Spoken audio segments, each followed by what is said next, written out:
Welcome to the Infoverse. Elon Musk ప్రపంచంలోని అత్యంత ప్రభావవంతమైన వ్యాపారవేత్తలలో ఒకరు. ఆయన పేరు వినగానే Tesla, SpaceX, SolarCity వంటి కంపెనీలు మనకు గుర్తుకు వస్తాయి. కానీ ఈ మహానుభావుడి జీవితం ఎక్కడి నుంచి మొదలైంది? ఎలాన్ మస్క్ 1971 జూన్ 28న దక్షిణ ఆఫ్రికాలోని ప్రిటోరియాలో జన్మించారు. ఆయన తండ్రి ఎరోల్ మస్క్ ఒక ఇంజనీర్, తల్లి మాయ మస్క్ ఒక మోడల్ మరియు డైట్ న్యూట్రిషనిస్ట్. మస్క్ తల్లిదండ్రులు ఎలాన్ మస్క్ కి చిన్నప్పుడే విజ్ఞానం పట్ల ఆసక్తిని పెంపొందించారు. అతనికి ఒక తమ్ముడు కింబల్ మస్క్ మరియు ఒక అక్క టోస్కా మస్క్ ఉన్నారు. కింబల్ ఒక ప్రముఖ వ్యాపారవేత్తగా పేరుగాంచాడు, ముఖ్యంగా ఆహార పరిశ్రమలో. టోస్కా సినిమా మరియు టెలివిజన్ ప్రపంచంలో తనకంటూ ఓ ప్రత్యేక స్థానం సంపాదించింది. చిన్నతనం నుంచే ఎలాన్ మస్క్ చురుకైన పిల్లవాడు. అయితే ఆయన బాల్యం అంత సులభంగా గడవలేదు. స్కూల్లో బలహీన శారీరక నిర్మాణం కారణంగా ఎక్కువ మంది తోటి విద్యార్థులు ఆయనను హింసించేవారు. కానీ ఆయనకు ఒక అనుభూతి కలిగింది, పుస్తకాల్లో ప్రేరణను పొందడం. ఆ క్రమంలోనే 10 సంవత్సరాల వయస్సులో ప్రోగ్రామింగ్ నేర్చుకున్నారు. 12 ఏళ్లకే బ్లాస్టర్ అనే వీడియో గేమ్ను సృష్టించి $500కు అమ్మారు. ఎలాన్ విద్య కోసం అమెరికా రావాలని కోరుకున్నారు.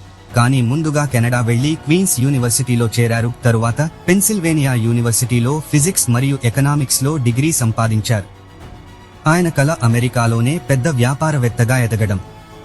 1995లో స్టాన్ఫర్డ్లో PhDకి అడ్మిషన్ తీసుకున్న 2 రోజుల్లోనే చదువును విరమించి జిప్2 అనే మొదటి కంపెనీని ప్రారంభించారు.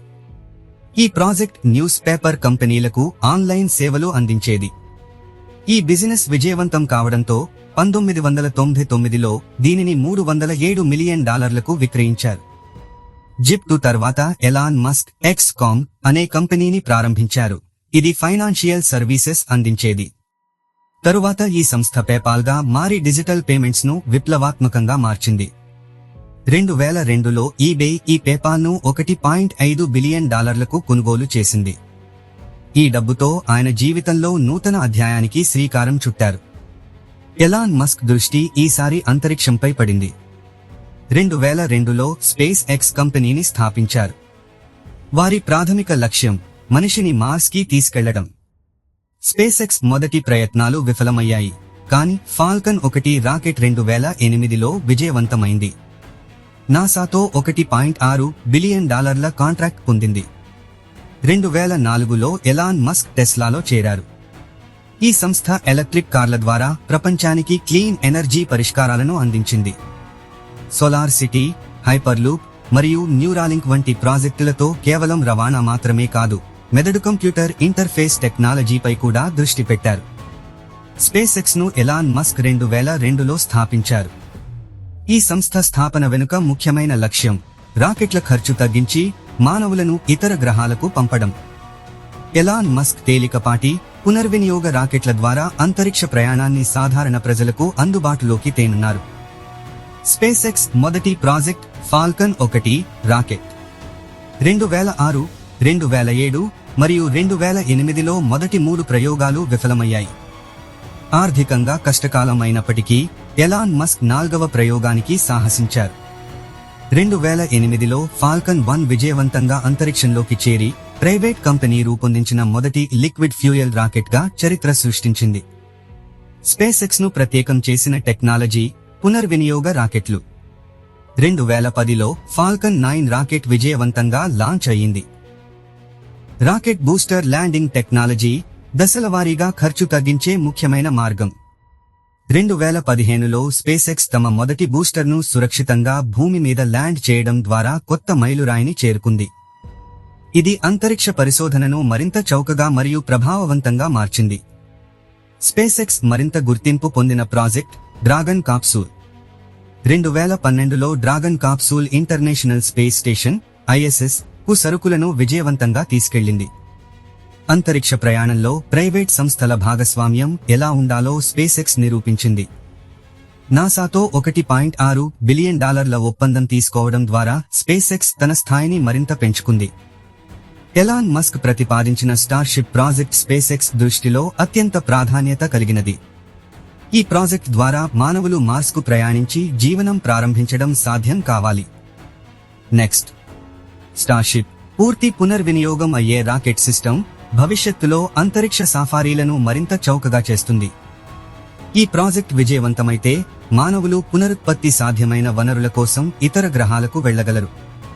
స్పేస్-ఎక్స్ నాసాతో కలిసి 2020లో డెమో మిషన్ ద్వారా తొలిసారి మానవులను అంతరిక్షంలోకి పంపింది.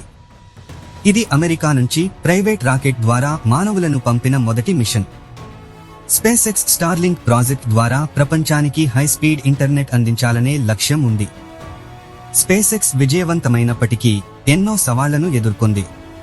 టెస్టింగ్ సమయంలో కొన్ని పేలుళ్లు, ఆర్థిక సమస్యలు మరియు ప్రతిసారి రాకెట్లను మెరుగుపరచడం వంటి విపరీత కృషి చేశారు. ఇక భవిష్యత్తు వైపు చూస్తే SpaceX Mars mission, lunar gateway project మరియు అంతర్జాతీయ వ్యోమగాముల మిషన్లకు కీలక పాత్ర పోషించనుంది. అయితే 2003లో టెస్లా మోటార్స్ అనే కంపెనీని మార్టిన్ ఏబర్హార్డ్, మార్క్ టర్పెనింగ్ అనే ఇద్దరు ఇంజనీర్లు స్థాపించారు.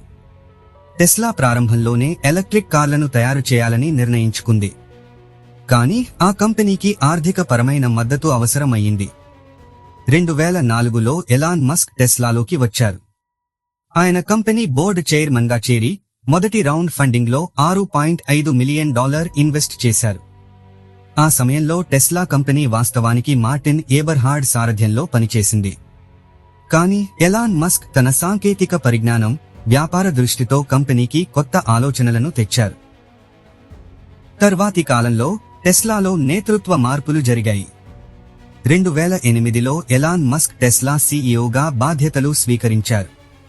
ఆయన టెస్లా సంస్థను ఆర్థిక కష్టాల నుండి బయటకు తెచ్చి ప్రపంచాన్ని ఆశ్చర్యపరిచే మోడల్ ఎస్, మోడల్ 3 వంటి కార్లను రూపొందించారు. ఇప్పుడు టెస్లా ప్రపంచవ్యాప్తంగా ఎలక్ట్రిక్ వాహనాల్లో విప్లవం తీసుకొచ్చిన కంపెనీగా పేరు పొందింది. ఈ విజయానికి మూల కారణం ఎలాన్ మస్క్ దూరదృష్టి, అతని అంకితభావం అని చెప్పాలి.